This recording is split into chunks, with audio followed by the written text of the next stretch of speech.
नमस्कार दोस्तों, कैसे हैं आप सभी। उम्मीद करते हैं आप सभी अच्छे होंगे और आपकी प्रिपरेशन भी अच्छी चल रही होगी। आज की इस वीडियो में हम करने वाले हैं 18 जुलाई शिफ्ट 4 का मैथमेटिक्स का कंप्लीट एनालिसिस करेंगे, सॉल्यूशन करेंगे बेस्ट अप्रोच के साथ। क्या हो सकता है अपने एग्जाम में, किस अप्रोच को आपको लाना है, ठीक है। तो पूरा वीडियो को देखिएगा, साथ में कॉपी और पेन उठाकर आप भी सॉल्व कीजिएगा क्वेश्चन को। ये मेरा इंस्टाग्राम हैंडल, आप यहाँ से फॉलो कर सकते हैं। ईबुक और PDF exampix.com पर आपको मिल जाएगी, ठीक है। 1 बाय 1 क्वेश्चन का प्लेलिस्ट आपको बना हुआ है, तो आप यहाँ पर जाकर अपनी जिस भी क्वेश्चन में आपको दिक्कत है, सिर्फ आप वो क्वेश्चन को यहाँ से देख सकते हैं, ठीक है। बाकी ये टेलीग्राम ग्रुप है, यहाँ पर PDF वगैरह प्रोवाइड की जाती है, तो आप यहाँ पर ज्वाइन कर सकते हैं और PDF को प्राप्त कर सकते हैं। चलिए हम क्वेश्चन के सोल्यूशन को करते हैं और वीडियो के अंत में मिलते हैं। क्वेश्चन ये कह रहा है कि सिंप्लीफिकेशन है, तो सबसे पहले ऑफ का हम काम करते हैं। ऑफ का मतलब क्या होता है, गुना। तो 2 से कटेगा कितना बार में, 9 बार में। 9 से कटेगा कितना बार में, 6 बार में। तो यहाँ पर तो 6 आ गया। यहाँ पर जब इसको मल्टीप्लाई करेंगे तो 16 गुना 8 भागा 16 होगा, तो 16 से 16 कैंसिल आउट हो गया। 20 + 8 कितना होता है, 28, माइनस 6 करेंगे, ये कितना हो जाएगा आपका 22। अब यहाँ पर देखो, रूट से बाहर निकालेंगे 5 होगा, 3 से काटेंगे 4 बार में। 5 से 4 कितना हुआ, 9।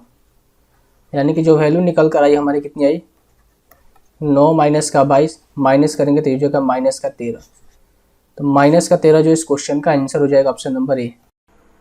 क्वेश्चन है ABC हमें 6 दिया गया है, A² B² C² 14 है। इसकी वैल्यू आपसे पूछी गई है। अगर आपने थोड़ा सा भी अलजेब्रा पढ़ा होगा तो इसकी वैल्यू क्या होती है आपकी, 2 इंटू ये होता है क्या, A² + B² + C² और माइनस का AB माइनस का BC माइनस का CA, ठीक है। ये चीज़ होती है। A + B + C² तो हमें दे रखा है कितना, 14 दे रखा है। यानी कि इसकी वैल्यू 14 हमें दे रखी है, हमें निकालना है इसकी value AB minus BC minus CA की। तो ये वैल्यू कहाँ से निकलेगी भाई, इस वाली टर्म से निकलेगी। अगर मैं दोनों तरफ स्क्वायर करूँ तो इसको मैं लिख सकता हूँ क्या, A² + B² + C²। 2 मैं कॉमन ले लूँ यहाँ से, तो हो जाएगा क्या आपका AB + BC + CA। और एक किसके बराबर होगा, 6 के स्क्वायर 36 के बराबर होगा।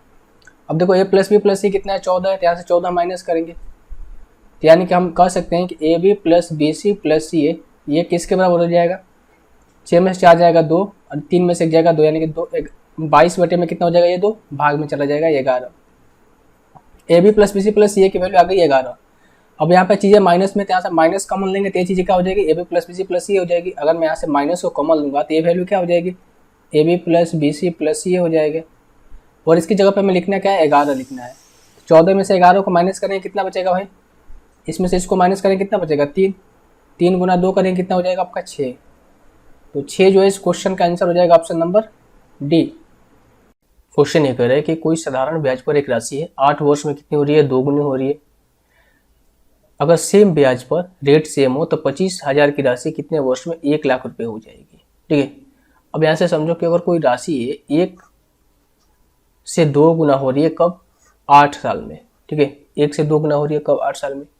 आप हमें बताओ कि 3 गुना भी कितने साल में होगी, 8 साल में होगी, यहाँ की गैप 1 का है। फिर यहाँ से भी 4 गुना कितने साल में होगी, 8 साल में होगी।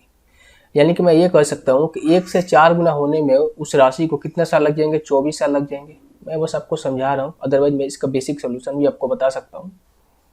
तो चीज़ें यहाँ पर वही है। अगर कोई राशि 1 से 2 हो रही है 8 साल में, तो यहाँ से अगर इसका रेशियो लोगे आप, मूलधन और अमाउंट का, प्रिंसिपल और अमाउंट का, तो 1 और 4 का रेशियो आएगा। आप हमें बताओ कि 1 से 4 गुना राशि कितने बार में होगी। अगर 4 गुना कहेगा तो जो एक्चुअल है डाटा, यानी कि 8 वर्ष है, तो 8 से 3 से मल्टीप्लाई करेंगे। अगर यही पूछता है कि 5 गुना कब में होगी, तो 8 गुना 4 करते हैं, ठीक है। तो 1 से लेकर 4 तक कब होगी, 24 साल में होगी, ऑप्शन नंबर डी। अदरवाइज आप इसका बेसिक सोल्यूशन एक ये है, आप उससे कह सकते हो कि अगर कोई राशि है 1 से 2 हो रही है, यानी कि अगर प्रिंसिपल ए है, अमाउंट ए है, तो यहाँ पर अब देखो, यहाँ पर 1 रुपये का ब्याज मिल रहा है, यहाँ से रेट निकाल सकते हैं, ब्याज गुना 100 बटे में प्रिंसिपल इंटू रेट। रेट की टाइम कितना है, 8 है। तो यहाँ से करोगे तो क्या जाएगा, रेट आपका 12.5%। तो 12.5% क्या है आपका रेट निकल कर है। अब देखो 25,000 क्या है आपका प्रिंसिपल है, और 1 लाख क्या है आपका ब्याज है, सॉरी 1 लाख क्या है आपका अमाउंट है। तो यहाँ से ब्याज कितना मिलेगा, इस केस में आप बोलोगे कि ब्याज मिलेगा 75,000, और 75,000 में हमें तो चाहिए टाइम। तो रेट 75,000 गुना 100 यानी कि ब्याज गुना 100 बटे में मूलधन कितना है 25,000 और इंटू रेट कितना आपका 12.5%। अगर मैं पॉइंट को यहाँ पर रिमूव करूँ तो यहाँ पर हो जाएगा 10, 3 जीरो से आपका 3 जीरो यहाँ से कैंसिल आउट हो जाएगा, 5 से कटेगा कितना 3 बार में, अगर मैं इसको काटूँ तो ये जाएगा 4 बार 2500 का 100, ये जाएगा 5 बार में और 5 जाएगा ये 2 बार में। तो 4 दूनी का 8 और 8 दिया 24, तो 24 साल यहाँ से भी आ गया। तो ये चीज़ करने के वजह आप यहाँ से डायरेक्ट तो समझ सकते थे ना, इनका रेशियो लेकर आप यहाँ से समझ सकते थे। अगर आप ये चीज़ करोगे यहाँ से लेकर यहाँ तक ये चीज़ें तो आपको समय लगेगा। लेकिन आप ये देखोगे कि भाई 1 से 2 होने में 8 साल लग रही है, यहाँ पर रेशियो कितना है 1 से 4 है, तो 4 होने में कितना 8 गुना 3 यानी कि 24 साल लगेंगे। तो ये आपको समझना होगा कि आप क्वेश्चन कैसे करोगे। ऐसे करोगे तो आपको 45 सेकंड लेंगे, ऐसे करोगे तो आपको 5 सेकंड लेंगे। एक पुस्तक का जो MRP है 1,000 रुपये है, एक मेले में से 2 सक्सेसिव डिस्काउंट दिया जाता है 12% और 8% की। तो आपसे बोला गया है कि ग्राहक के लिए अंतिम विक्रय मूल्य क्या होगा। अब एक तो ये तरीका है कि इसका 12% 8% का सक्सेसिव निकाल लीजिए। दूसरा तरीका ये हमसे पूछा ही गया है विक्रय मूल्य यानी कि हमें सेलिंग प्राइस पूछा गया, तो 1,000 MRP हो गया, तो पहला डिस्काउंट 12% यानी कि उसको बेचेगा कितना में 88% में। दूसरा डिस्काउंट आपका 8% यानी कि बेचेगा उसे 92% में। अब देखो 3 जीरो से हम यहाँ से क्या करेंगे कैंसिल आउट कर देंगे। अब 88 92 में आपको मल्टीप्लाई करना है, 88 92 में तो 2 अंक का मल्टीप्लीकेशन मैंने आपको बता रखा है कि सबसे पहले इसका मल्टीप्लाई करते हैं 8 दूनी के 16 के 6 हाथ में लगा 1, फिर इसको और इसको मल्टीप्लाई करते हैं 9 8 72 8 दूनी 16, 72 और 16 का क्या करोगे आप ऐड करेंगे 6 2 8 7 1 8 और एक आपका ये 89, तो यहाँ हो जाएगा कितना 9 हाथ में लगा 8, फिर आपको इसमें और इसमें मल्टीप्लाई करना है 9 8 72 और 8 कितना होता है 80, तो 809.6 रुपये लगभग 810 रुपये के बराबर है। तो ये होगा आपका answer option number A. Question ये कर रहा है कि ए और बी ने एक व्यवसाय में 7:5 के अनुपात में कुल धन निवेश किया है। यदि कुल लाभ का 15% दान में और जो उसके बाद लाभ बचता है उसका ए को 5950 रुपये मिलता है, तो कुल लाभ कितना होगा।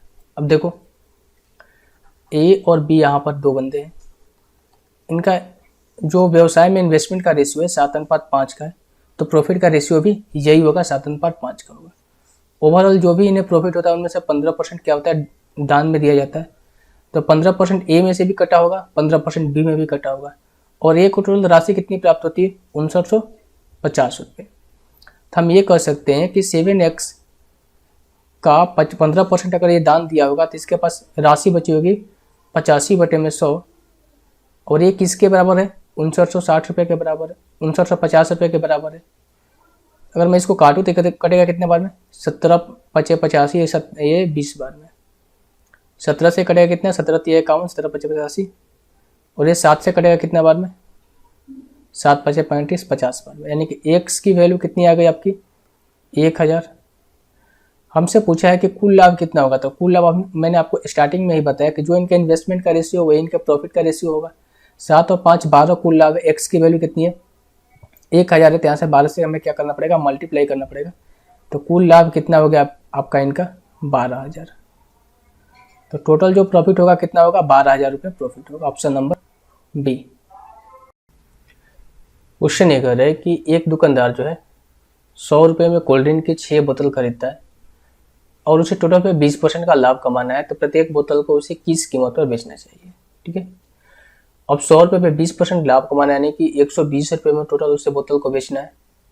कितने बेचना है 120 रुपये में। ठीक है, और कितने बोतल है 6 बोतल, तो बटे में क्या करेंगे 6, तो हो जाएगा कितना आपका 20, यानी कि पर बोतल को वो कितने में बेचेगा 20 रुपये में बेचेगा, तो ही उसे क्या होगा प्रॉफिट होगा, ऑप्शन नंबर बी। इसके वैल्यू फाइंड करना है 4/3, tan 45 क्या होता है 1 होता है, मैं यहाँ पर लिख देता हूँ 4/3 इंटू 1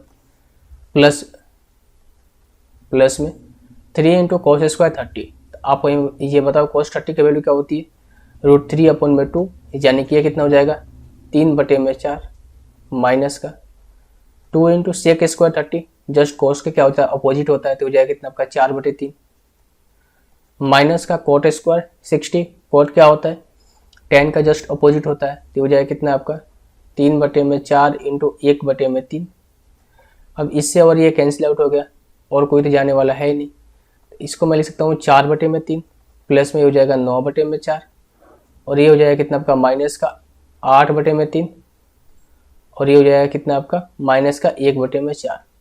अगर मैं इन सब का एलसीएम लूँगा तो हो जाएगा कितना आपका 12, 3 चौके 12, 4 चौके 16, प्लस में 4 तियाई 12 और 9 तिया 27, माइनस में 3 चौके 12 और चौके 32, 4 तियाई 12 और ये हो जाएगा कितना 3, 32 और 3 कितना 35 होता है। इसको करेंगे कितना हो जाएगा 7 और 6 13 और ये कितना हो जाएगा आपका 3 और 1 4, 43 में से हम क्या करेंगे 35 को माइनस करेंगे बटे 12, 13 में से 5 गया 9, 8 5 13, ये हो जाएगा कितना आपका 8 और ये हो जाएगा 8/12, यानी कि इसको करेंगे तो ये कितना हो जाएगा आपका 2/3। तो 2/3 जो है इस क्वेश्चन का क्या हो जाएगा आपका आंसर हो जाएगा ऑप्शन नंबर ए। ठीक है।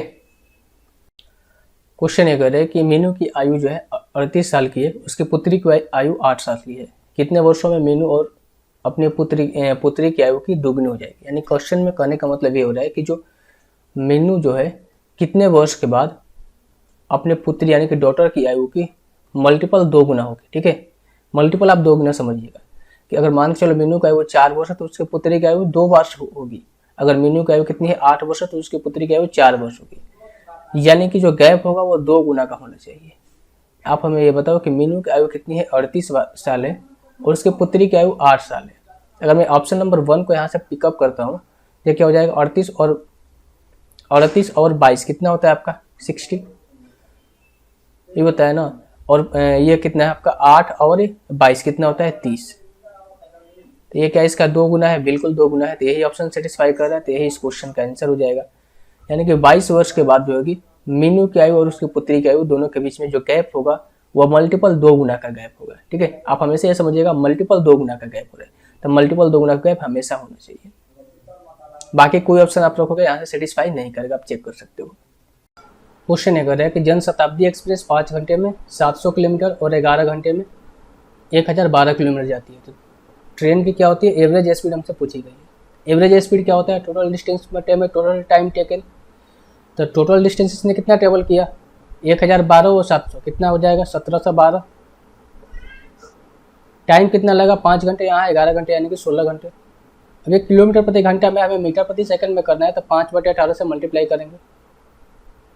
अगर मैं 16 से इसको ले जाऊँ 16 एकम 16, 1 0 नहीं जाएगा, 16 7 72 से 1/107।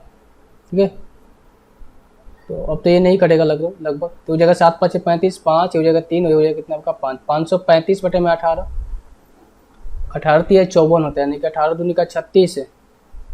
और जाहिर सी बात है 2 के बाद 9 बार में ही जाएगा। और आप ऑप्शन से भी देख सकते हो कि यहाँ पर कटेगा नहीं, तो जाहिर सी बात है फ्रैक्शन में वैल्यू आएंगी।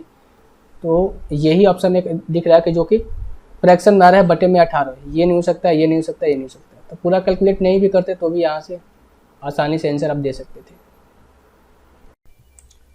क्वेश्चन ये है कि एक कंपनी में अकेले RSOT द्वारा कार्य को 4 6 8 दिनों में कंप्लीट किया जाता है। अगर वे साथ में काम करें तो कार्य कितने दिन में कंप्लीट होगा। टोटल वर्क कितना हो जाएगा, R कितने दिन में कर रहा है 4 दिन में, S कितने दिन में कर रहा है 6 दिन में, T कितने दिन में कर रहा है 18 दिन में। टोटल वर्क इनका एलसीएम से निकालते हैं, ये कितना हो जाएगा, इनका तो एलसीएम 18 होगा और इसके में 2 18 दूनी का 36 होना चाहिए। तो इसका R का एफिशिएंसी 9 हो जाएगा, S का एफिशिएंसी 6 हो जाएगा और T का एफिशिएंसी 2 हो जाएगा। अगर ये तीनों मिल जाए तो कितने 9 6 15, 15 और 2 कितना होता है 17।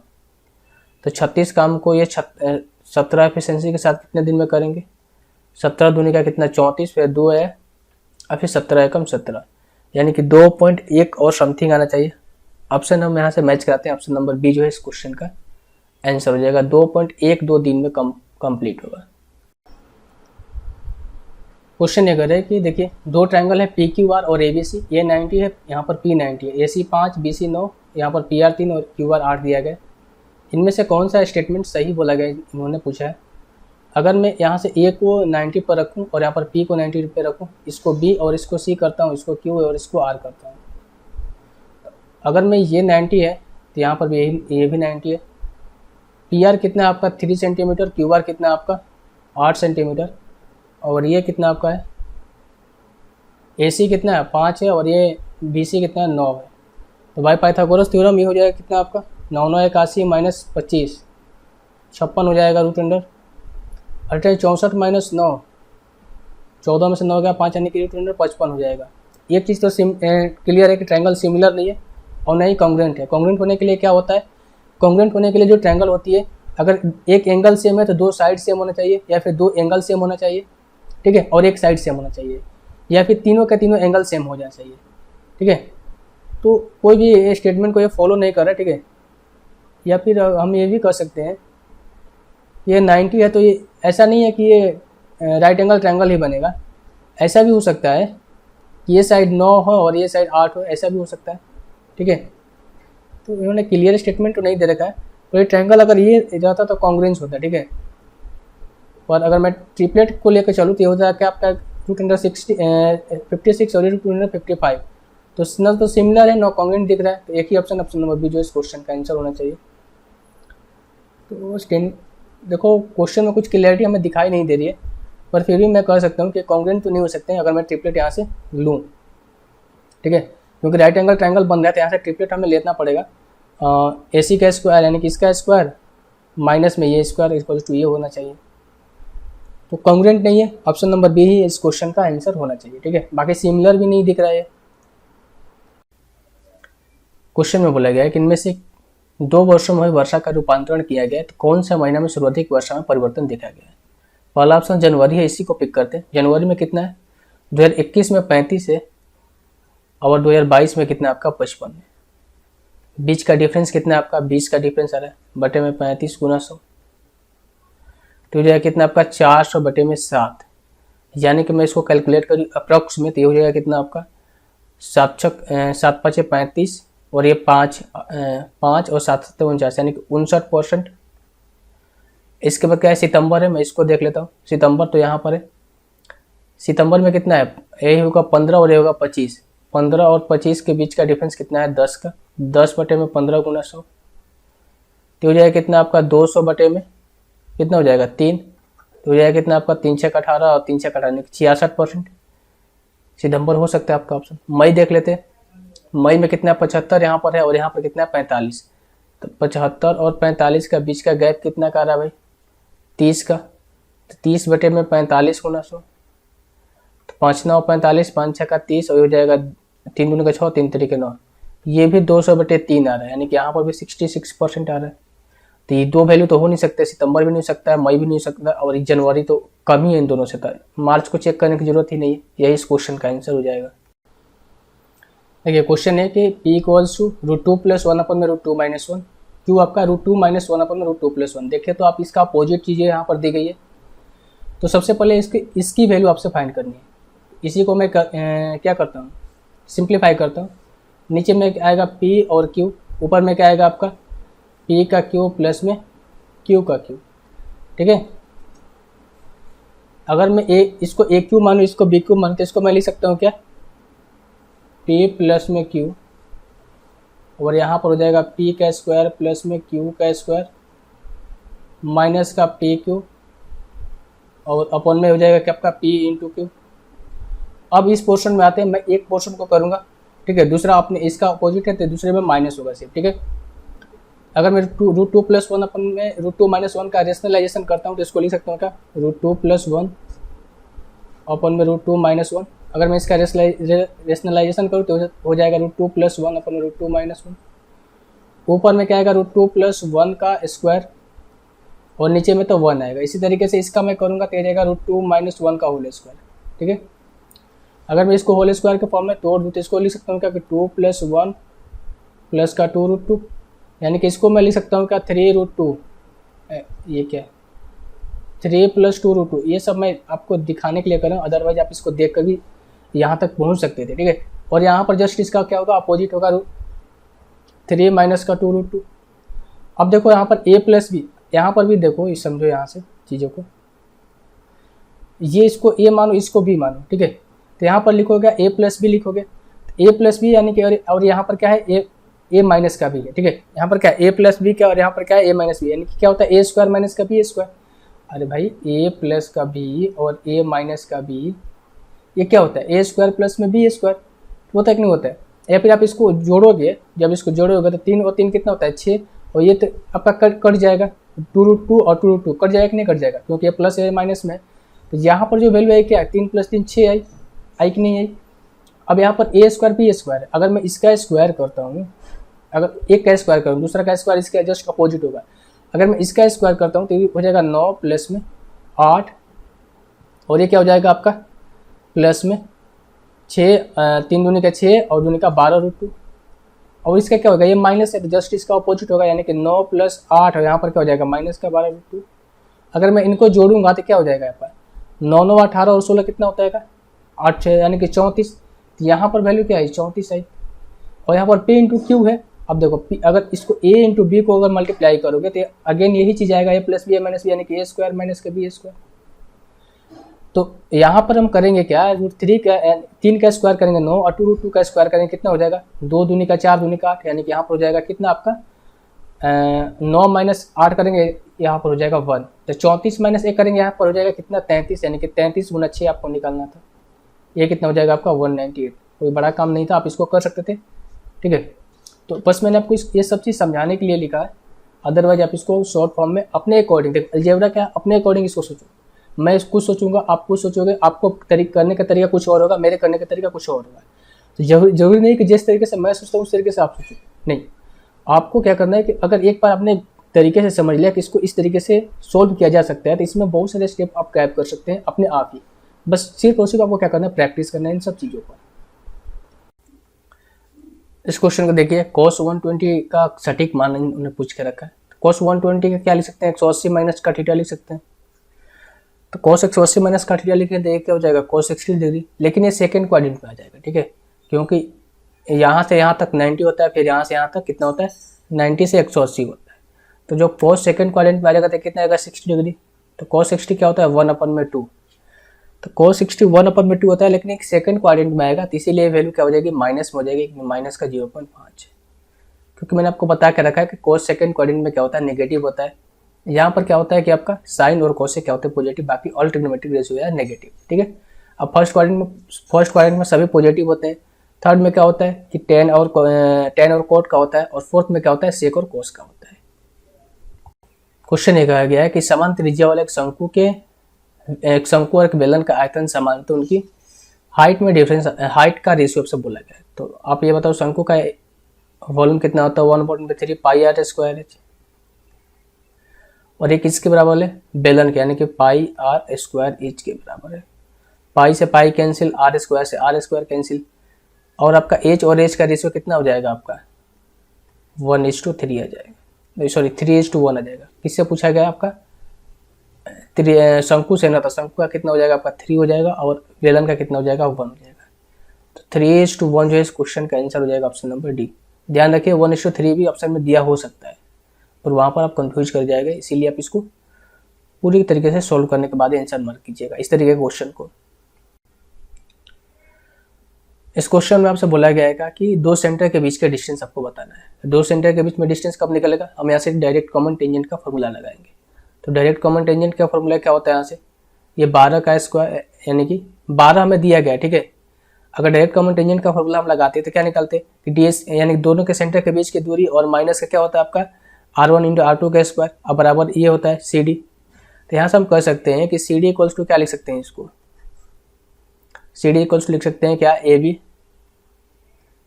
का स्क्वायर माइनस का r1 - r2 का स्क्वायर, इसको लिख सकते हैं।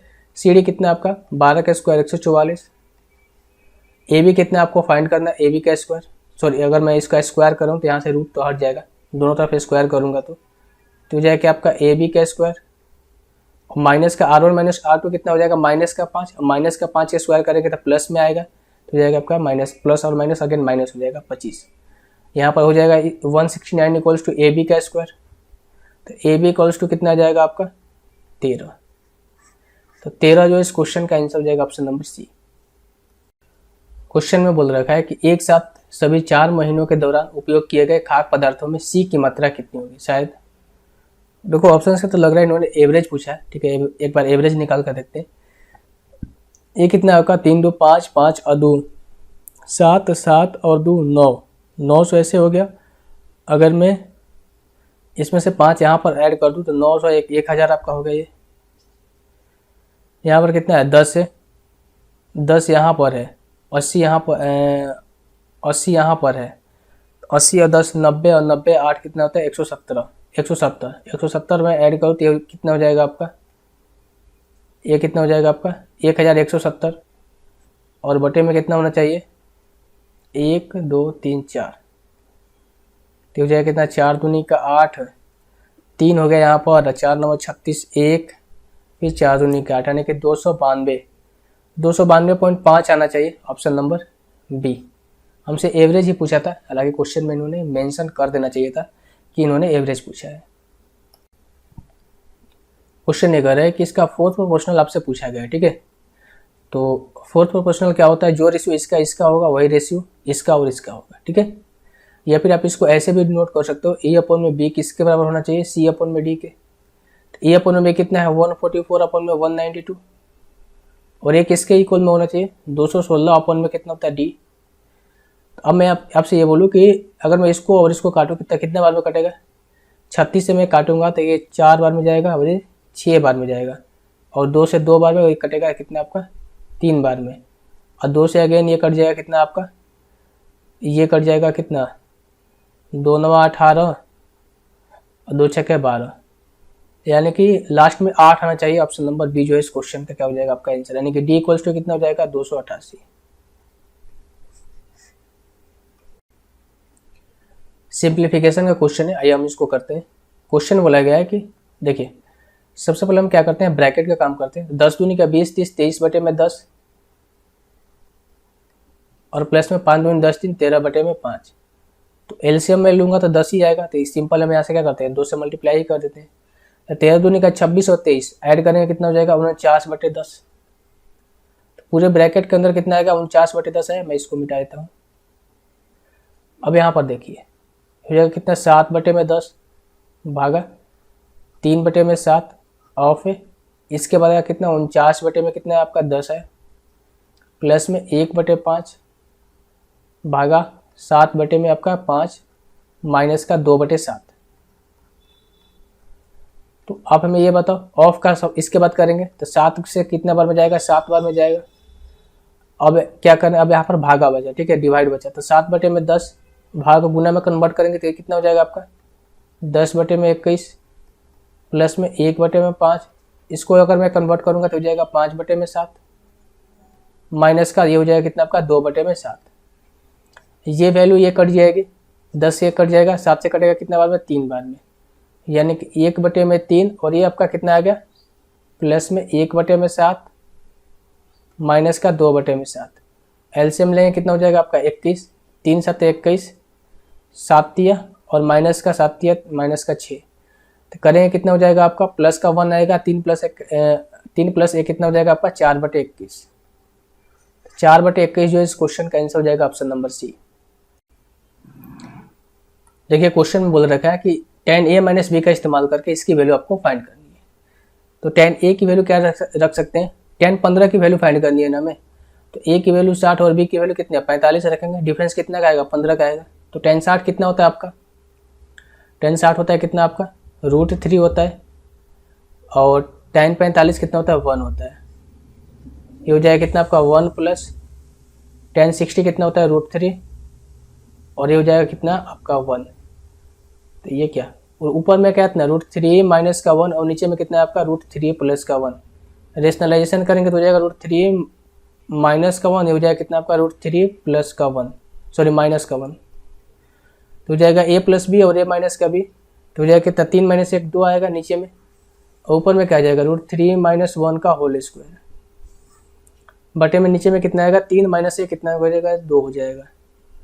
तो अगर मैं इसको तोड़ दूँ तो कितना हो जाएगा आपका 3 प्लस का 1 माइनस का 2√3 अपन में हो जाएगा कितना आपका 2, अगर मैं इसको ऐड करता हूँ तो हो जाएगा 4 माइनस का 2√3 अपन में 2, इसको काटूंगा तो ये कट जाएगा 2 बार में, तो हो जाएगा कितना आपका 2 माइनस का √3। 2 माइनस का √3 जो है इस क्वेश्चन का आंसर आएगा कहाँ पर है ऑप्शन नंबर सी। सुरेश और अनिल एक विशेष प्रोजेक्ट पर कार्य कर रहे हैं। कंप्यूटर पर सुरेश जो है 40 पेज टाइप करने में 5 घंटे लगाता है अनिल 32 पेज टाइप करने में 6 घंटे लगाता है। यदि वे दो अलग अलग कंप्यूटरों पर काम करते हैं तो उन्हें 110 पेज का असाइनमेंट टाइप करने में कितना समय लगेगा। ठीक है, अब देखिए अगर मैं आपसे ये बोलूँ कि सुरेश 5 घंटे में 40 पेज टाइप करता है तो सुरेश का एफिशिएंसी कितना हो जाएगी। एफिशिएंसी क्या होता है कि 1 घंटे में किया गया कार्य या फिर 1 दिन में किया गया कार्य। तो अगर 5 घंटे में 40 पेज टाइप करता है तो 1 घंटे में कितना करेगा, 8 पेज टाइप करेगा, यानी कि सुरेश का एफिशिएंसी 8 हो गया। इसी तरह से हम अनिल के एफिशिएंसी की बात करूँ तो ये कितना हो जाएगा आपका, 6 घंटे में 32 पेज टाइप करता है तो 1 घंटे में कितना करेगा भाई, 1 घंटे में कितना हो जाएगा 32/6 यानी कि हो जाएगा 16/3। ये कंबाइन एफिशिएंसी मैं इसको कर दूँ तो ये कितना हो जाएगा आपका 18 का 24 और ये 16 कितना हो जाएगा आपका 40/3। तो इन दोनों का कंबाइंड एफिशिएंसी आ गया कितना 40/3 और काम कितना कराना है 110 काम कराना है। तो टोटल वर्क बटे में कंबाइंड एफिशिएंसी 110/40 और ये 3 कहाँ चल जाएगा, यहाँ पर चल जाएगा। तो 11 33/4 यानी कितना हो जाएगा आपका 8 सही 1/4 और इसको मैं मिनट में कन्वर्ट करूँ तो 60 से मल्टीप्लाई कर देता हूँ, 4 से जाएगा कितना 15 बार में। तो 8 घंटे 15 मिनट जो है इस क्वेश्चन का आंसर हो जाएगा। 110 पेज टाइप करने में दोनों को लगेंगे 8 घंटे 15 मिनट। क्वेश्चन ये कह रहा है कि एक पुलिसकर्मी 210 मीटर की दूरी पर एक चोर को दिखता है। जब पुलिसकर्मी पीछा करना आरंभ करता है तो चोर भी भागने लगता है। चोर की चाल कितनी है 25 किलोमीटर प्रति घंटा, तो पुलिसकर्मी की चाल कितनी है 32 किलोमीटर प्रति घंटा। चोर के पकड़े जाने से पहले चोर कितनी दूरी तक भाग चुका होगा। ठीक है, चोर और पुलिस के गैप के बीच में कितना का डिस्टेंस है 210 मीटर का डिस्टेंस है। दोनों सेम डायरेक्शन में जा रहे हैं यानी कि रिलेटिव स्पीड क्या हो जाएगी आपका s1 और s2 का डिफरेंस हो जाएगा। तो कितना है इनके बीच का डिफरेंस, कितना डिफरेंस है 5 2 7 7 किलोमीटर का, 7 किलोमीटर प्रति घंटा का डिफरेंस है। ठीक है, तो यहाँ से हम निकाल सकते हैं स्पीड है और ये कितना आपका डिस्टेंस है, तो टाइम निकाल सकते हैं। टाइम इक्वल्स टू क्या होता है डिस्टेंस अपन में स्पीड। अब चूंकि ये 7 किलोमीटर प्रति घंटा इसको चेंज करेंगे मीटर प्रति सेकंड में 5/18, 18 सिंपल यहाँ से क्या हो जाएगा मल्टीप्लाई हो जाएगा, नीचे से मैं इसको रिमूव कर देता हूँ। 7 से कटेगा कितने बार में 3 बार में यानी कि 30 बार में, 5 से कटेगा 6 बार में, तो 108 सेकंड आ गया आपका। और चोर का स्पीड कितना है भाई, चोर का स्पीड कितना है 25 किलोमीटर प्रति घंटा, तो 25। अब यहाँ से डिस्टेंस हम निकाल लेंगे ना क्योंकि चोर का ही दूरी पूछा गया है, तो 108 × 25 इंटू इसको कर देंगे कितना 5/18 सॉरी 18 हाँ 5/18 क्योंकि मीटर में पूछा गया था। 18 छः पेट्रोल से 25 छः का कितना 150 और 5 कितना होगा 750। तो 750 मीटर जो है चोर भाग चुका होगा, ऑप्शन नंबर डी। देखो ये चीज़ मैंने आपको समझाने के लिए बताया, ठीक है, लेकिन अगर आपको एग्जाम में करना हो कैसे करेंगे मैं इसको बताता हूँ। देखो जितना चोर भागा होगा उतना ही पुलिस उससे 210 मीटर ज़्यादा भागा होगा। ठीक है, तो मैं आपसे ये बोलूँ कि चोर और पुलिस के बीच का जो स्पीड है उनका रेशियो ले लेते हैं। तो चोर का स्पीड कितना है 25 है और पुलिस का स्पीड कितना है 32 है। अब चोर देखो पुलिस कितना भागा होगा 210 मीटर ही ज़्यादा भागा होगा और इन दोनों का बीच का गैप कितना का है, क्योंकि देखो टाइम कितना है टाइम सेम होगा, क्योंकि सेम टाइम के साथ देखो जब टाइम सेम होता है तो हम क्या करते हैं स्पीड का रेशियो लेते हैं। तो यहाँ पर देखो 25 और 32 यानी कि कितना का डिफरेंस आ रहा है 7 का डिफरेंस आ रहा है और 7 की वैल्यू क्वेश्चन के अकॉर्डिंग कितने 210 मीटर ज़्यादा है, 1 की वैल्यू कितनी हो जाएगी 30 मीटर ज़्यादा हो जाएगी। तो हमें पूछा गया चोर के भागे जाने मतलब चोर कितना भागा होगा, तो 30 × 25 करें कितना हो जाएगा 750 मीटर। इस तरीके से आपको करना है। ठीक है, ये मैं आपको समझाने के लिए बता रहा था। तो आपको अगर ऐसे समझ में आए तो ऐसे कीजिए या फिर इसी तरीके से समझ में आए तो इस तरीके से कीजिए। एग्जाम में आप यही तरीका फॉलो कीजिएगा तो आपका समय बचेगा। क्वेश्चन ये कर रहा है कि सुधीर जो है 4 घंटे के लिए 8.5 किलोमीटर प्रति घंटा की चाल से साइकिल चलाता है और फिर एक ऑटो लिया 1.5 घंटे के लिए, ठीक है, 20 किलोमीटर प्रति घंटा की चाल से साइकिल चलाया। फिर y घंटे के लिए उसने 4 किलोमीटर प्रति घंटा की चाल से चलाया। पूरी यात्रा में कुल उसका जो एवरेज स्पीड था 10 किलोमीटर प्रति घंटा था। तो y की मान आपसे पूछी गई है। अब देखिए एवरेज स्पीड इक्वल्स टू क्या होता है टोटल डिस्टेंस अपन में टोटल टाइम टेकन। तो आप हमें ये नहीं बताओ कि टोटल डिस्टेंस इसने कितना ट्रेवल किया। डिस्टेंस इक्वल्स टू क्या होता है स्पीड इंटू टाइम होता है। तो यहाँ पर इसने डिस्टेंस कितना ट्रेवल किया होगा 5 × 20 और 4 × 32 और 2 कितना 34 किलोमीटर। फिर यहाँ पर इसने डिस्टेंस कितना ट्रेवल किया होगा 15 दूनी का 30 यानी कि 30 किलोमीटर। और यहाँ पर y घंटे के लिए 4 किलोमीटर प्रति घंटा के डिस्टेंस से ट्रेवल किया था 4 × y यानी कि 4y। टाइम कितना लगा यहाँ पर 4 घंटे, यहाँ पर 1.5 यानी कि 5.5 घंटे, और यहाँ पर वाई घंटे यानी कि 5.5 प्लस वाई घंटे। और ये किसके बराबर है भाई, 10 किलोमीटर प्रति घंटा के बराबर है, क्योंकि एवरेज स्पीड इक्वल्स टू यही तो चीज़ होती है, total distance upon total time taken. तो यहाँ से देखो इसको इधर भेज देते हैं, तो हो जाएगा कितना 34 और 30 कितना होता है 64 किलोमीटर, प्लस में 4 वाई, ये किसके बराबर हो जाएगा 55 प्लस में 10 वाई के, वाई को एक तरफ और जो कांस्टेंट वैल्यू है उसको एक तरफ। तो यहाँ से क्या हो जाएगा 6 वाई इक्वल्स टू कितना हो जाएगा 9। तो वाई इक्वल्स टू हो जाएगा कितना आपका 3/2 यानी कि 1.5 घंटे। तो 1.5 घंटे जो इस क्वेश्चन का आंसर हो जाएगा ऑप्शन नंबर सी। क्वेश्चन में बोला गया है कि वृत्त के त्रिज्या खंड का क्षेत्रफल कितना है 1848 मीटर स्क्वायर, तो इसका केंद्रीय कोण कितना 270 डिग्री का वैल्यू आपसे पूछी गई है। ये क्या होता है आपका θ/360 इंटू पाई आर स्क्वायर, यही होता है त्रिज्या खंड का क्षेत्रफल। तो इसके बराबर हमें दे रखा है कितना 1848, ठीक है। अब यहाँ से देखो थीटा कितना है 270 है, इसको मैं लिख सकता हूँ 270/360, पाई की वैल्यू इन्होंने बोला है 22/7 रखने के लिए, और इंटू आर स्क्वायर बराबर कितना हो जाएगा 1848। 0 से 0 कैंसिल आउट, 9 × 27 और 9 × 4 = 36। अगर मैं 2 से काटूँ 2 दूनी का 4 कटेगा 2 से 11 बार में, क्या ये 11 से कट जाएगा, बिल्कुल कट जाएगा। अगर मैं इसको 11 से काटूँ 11 × 11 और ये कितना हो जाए 7, 11 × 6 = 66, 14 में से 6 गया 8, 11 × 8 = 88, ठीक है। 6 और 1 7, 7 और 8, 8 7 15 यानी कि 3 से भी कट जाना चाहिए, 3 से कटेगा 3 × 5 = 15 और 3 × 6 = 18, यानी कि आर स्क्वायर की वैल्यू कितनी है भाई 56 × 7 × 2। तो यहाँ से मैं कह सकता हूँ कि आर की वैल्यू कितनी आनी चाहिए, अगर मैं इसको तोड़ूँ तो 7 × 8 के टर्म में तोड़ सकता हूँ, और यहाँ पर क्या है आपका 7 × 2 है, तो एक साथ यहाँ से बाहर निकलेगा और 8 में से 1 2 बाहर निकलेगा, 1 2 बच जाएगा यहाँ से, और 1 2 यहाँ से बाहर निकलेगा, तो ये कितना हो जाएगा आपका 7 दूनी 14 दूनी का 28 मीटर। तो रेडियस कितनी आ जाएगी आपकी 28 मीटर, ऑप्शन नंबर डी। देखिए ये क्वेश्चन क्या है, एक अच्छा क्वेश्चन है, ठीक है। ये क्वेश्चन की शुरुआत कहाँ से हो रही है, यहाँ से हो रही है। एक लड़का इस कार्य को कितने दिन में 20 दिन में करता है, 2 महिलाएं उसी कार्य को कितने 30 दिन में करती हैं। हम क्वेश्चन में ये कर रहे हैं कि अगर एक बॉय जो है किसी कार्य को 20 दिन में करता है, 2 महिलाएं उसी कार्य को 30 दिन में करती हैं, तो एक महिलाएं उसी कार्य को कितने दिन में करेगी 60 दिन में। अगर मैं यहाँ से टोटल वर्क निकालूँ तो हो जाएगा 60, ये हो जाएगा कितना आपका 3, और ये हो जाएगा कितना आपका 1, यानी कि बॉय और वुमेन की एफिशिएंसी कितना आ जाएगा 3:1 आ गया। अब आप यहाँ से स्टार्टिंग से करें, एक पुरुष एक महिला एक कार्य को एक महिला और एक बॉय द्वारा लिए गए समय के आधे दिन में पूरा करते हैं। क्वेश्चन में कह रहे हैं कि एक मैन प्लस में एक वुमेन, ठीक है, और यहाँ पर है क्या आपका है वुमेन प्लस में बॉय। वुमेन प्लस बॉय अगर 2 दिन किसी काम को करने में लेते हैं तो मैन प्लस बॉय उसी काम को 1 दिन में करते हैं। ये इनका टाइम का रेशियो है, तो यहाँ से एफिशिएंसी का रेशियो इसका अपोजिट हो जाएगा 2:1 हो जाएगा। देखो वहाँ पर बॉय प्लस वुमेन की एफिशिएंसी 3 है, यहाँ पर बॉय प्लस वुमेन की एफिशिएंसी 1 है इसके अकॉर्डिंग। तो 1 की वैल्यू कितनी आई 4 आई, यानी कि 1 की वैल्यू अगर यहाँ से 4 है तो यहाँ से 1 की वैल्यू यहाँ से 4 है, मतलब x इसको 1x मानो, ठीक है। 1x की वैल्यू 4 है, तो यहाँ से x की वैल्यू कितनी आ जाएगी 1/4। अब यहाँ से देखो वुमेन की एफिशिएंसी यहाँ से कितनी आनी चाहिए 1/4, यानी कि वो 0.25, और बॉय की एफिशिएंसी कितना आनी चाहिए 3/4, यानी कि 0.75, कितना 0.75।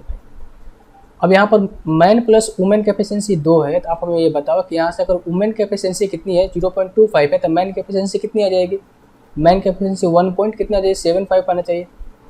क्वेश्चन में ये कह रहा है कि 4 पुरुष इस कार्य को कितने दिन में करेंगे, तो टोटल वर्क हम कहाँ से निकालेंगे, आप कहीं से निकाल लो, यहाँ से या फिर यहाँ से निकाल लो। अगर मैं यहाँ से निकालूंगा टोटल वर्क कितना हो जाएगा, इसका रेशियो 4 है, टोटल वर्क यहाँ पर 60 है, तो बटे में हो जाएगा 4 यानी कि 15। तो टोटल वर्क यहाँ से कितना निकल कर आ गया, टोटल वर्क 15 निकल कर आ गया। अगर मैंने यहाँ से कैलकुलेट किया तो ये 15 बटे में मैन की एफिशिएंसी कितना है 1.75। कितने पुरुष इन्होंने बोले हैं 4 पुरुष, तो गुने 4 और इंटू 100, क्योंकि यहाँ पर पॉइंट को मैंने रिमूव किया है। अब देखो यहाँ से जाएगा ये 7 बार में, ये जाएगा कितना 4 बार में, 4 से कैंसिल आउट हो जाएगा, यानी कि 15 बटे में 7 है। इसको आप कह सकते हैं कि 7 दूनी के 14, 7 एकम 7 और 7 चौक 28, यानी कि 2.1 डेज में आप कह सकते हैं कि लगभग ये काम जो है कंप्लीट हो जाएगा। Option number B. तो ये एक बेहतरीन क्वेश्चन था, इस क्वेश्चन को 2 से 3 बार प्रैक्टिस कीजिएगा। क्वेश्चन में हमने 25 के 25 क्वेश्चन कंप्लीट कर लिए हैं, ठीक है। तो अगर किसी भी क्वेश्चन में डाउट हो, ठीक है, तो आप कमेंट में ज़रूर पूछेगा। आपका डाउट एक ट्रायंगल वाला क्वेश्चन में हो सकता है, पर उसमें क्या था कि देखो कॉन्ग्रुएंट नहीं हो सकता है, ठीक है, कॉन्ग्रुएंट नहीं हो सकता था, क्योंकि कॉन्ग्रुएंट में क्या होता है, प्रॉपर्टी यही होनी चाहिए कि डबल ए या फिर एस एस या फिर डबल ए एस, ये प्रॉपर्टी होनी चाहिए, या फिर एस एस ए, इनमें से कोई प्रॉपर्टी को फॉलो ओवर नहीं कर रहा था, ठीक है। अदरवाइज यहाँ पर एंगल भी मेंशन नहीं किया था कि ये एंगल कितना होगा और ये एंगल कितना होगा। तो हम ये भी नहीं कर सकते थे कि सिमिलर ट्रायंगल है, भाई सिमिलर भी नहीं हो सकता है। लेकिन दो यहाँ पर चीज़ें दे रखी थी उन्होंने कि एंगल क्यू, अगर इसको क्यू मानते हो, अगर इसको बी मानते हैं कि ये इक्वल नहीं है, ठीक है, ये उसने दे रखा था। तो इसमें थोड़ा सा कन्फ्यूजन है, हालांकि ये कॉन्ग्रुएंट नहीं है, तो ज़्यादातर जो आंसर आपका जो वैलिड होगा वो कॉन्ग्रुएंट वाला ही होना चाहिए, क्योंकि कॉन्ग्रुएंट ये सही नहीं है, कॉन्ग्रुएंट के लिए ये प्रॉपर्टी आपको फॉलो होनी चाहिए। तो हो सकता है कि उसमें आपको कुछ डाउट रह जाए, ठीक है। अदरवाइज आप किसी और क्वेश्चन में डाउट हो तो कमेंट करके जरूर बताइएगा, ठीक है। अगर आपको वीडियो से हेल्प मिल रही हो तो सब्सक्राइब कीजिएगा, लाइक कीजिएगा, और चैनल को शेयर भी कीजिएगा और सब्सक्राइब भी कीजिएगा। टेलीग्राम ग्रुप में ज्वाइन कर सकते हैं, ये रहा आपका फेसबुक, और यहाँ पर मुझे फॉलो कर सकते हैं, इंस्टाग्राम पर फॉलो करके अपने क्वेरीज वगैरह को पूछ सकते हैं। तो चलिए मिलते हैं अगले वीडियो में। बाय, जय हिंद, वंदे मातरम।